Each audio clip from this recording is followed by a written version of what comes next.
Nantenai naretra taminao dia ravatsy nafapo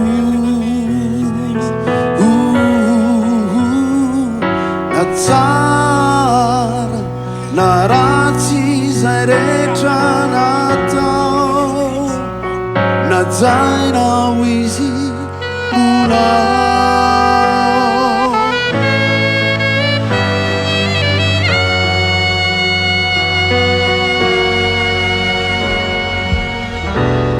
Izao ane namoy ny rehetra ho anao Kora tsy mety izany dia hojereko ihany Ilay efa sasany andro dia ho tiaviko izy ho tiaviko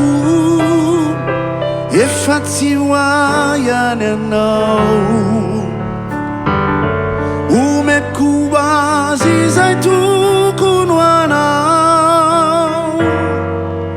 Omeko azy dia ho tiaviko izy ho tiaviko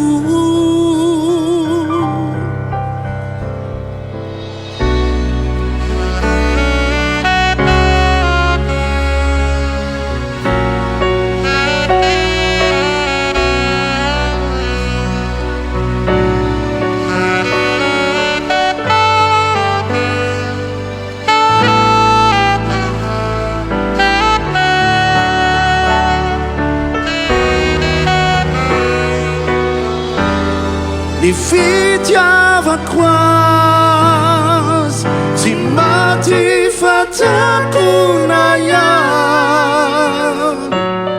Kora mialy anao